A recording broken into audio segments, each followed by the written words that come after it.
साग एक सब्ज रंग की ढीठ किस्म की सब्जी होता है। ढीठ इसलिए कि जिस घर में साग घुस जाए 2-2 माह पड़ा रहता है। सर्दियों के कुछ माह तो इसकी हैसियत घर के फर्ज जैसी हो जाती है। नाश्ते, लंच और डिनर में माओं को इतनी फिक्र अपने बच्चों की नहीं होती जितनी साग की होती है। अक्सर घरों में अरे साग कहाँ है जैसे जुमले तवातर से सुनने को मिलते हैं। सो यूँ सर्दियों में कहा जाता है कि साग और रोज़े साल में 1 महीना ही मुसलमान मर्द औरत पर फ़र्ज़ हों तो कुछ गलत ना होगा। साइंसी एतबार से देखा जाए तो साग में कैल्शियम, पोटाशियम, फौलाद, फास्फोरस और आलू काफ़ी मिकदार में मौजूद होते हैं। अक्सर क़दामत पसंद घरों में साग में आलू न डालना साग की बलासिफीमी समझा जाता है। बाज़ घरों में तो इतने बर्तन भी नहीं होते जितनी किस्मों का वहाँ साग बना होता है। सर्दियों में अक्सर फ्रिज खोलें तो आलू साग, कीमा साग, चिकन साग, मेथी साग और इस तरह के चंद और सागों से फ्रिज साग हुआ होता है। मशहूर फेसबुकी मोरख अफलातून अपने एक स्टेटस में फरमाते हैं कि साग को चाहे 5 मिनट पकाओ या चाहे 5 घंटे पकाओ, ये अपना रंग नहीं बदलता।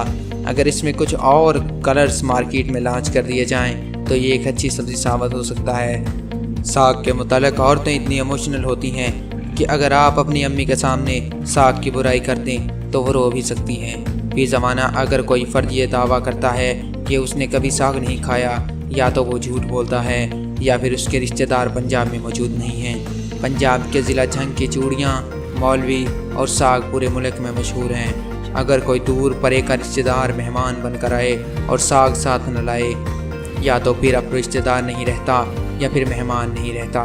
साग की एक और ख़राब बात यह है कि एक दिन पकाओ तो हफ्ता चल जाता है। जो लोग साग को करीब से जानते हैं इन्हें अच्छी तरह इल्म होगा कि इसे खा कर बंदा ख़राब हो जाता है, ये ख़राब नहीं होता। हमारे दोस्त आदल साहब फरमाते हैं कि साग इंसानी सेहत के लिए अच्छा है क्योंकि जिस्म की किसी चीज़ को छेड़ता नहीं है। जैसा अंदर जाता है वैसा ही बाहर निकल जाता है।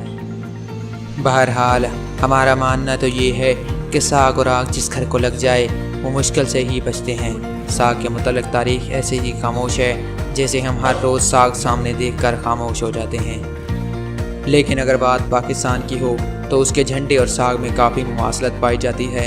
यूँ लगता है कि झंडे का डिज़ाइन बनाने वाला उस वक़्त साग खा रहा था और उसने हूबहू साग वाला रंग बना दिया, और शायद साग में मक्खन भी मौजूद था इसलिए साथ सफ़ेद रंग भी शामिल कर दिया। वो तो शुक्र है कि हफीज़ जलंधरी के साथ ऐसा कुछ नहीं हुआ, वरना कौमी तराने में भी साग आ जाता और होता साग सरज़मीन शाद बाद।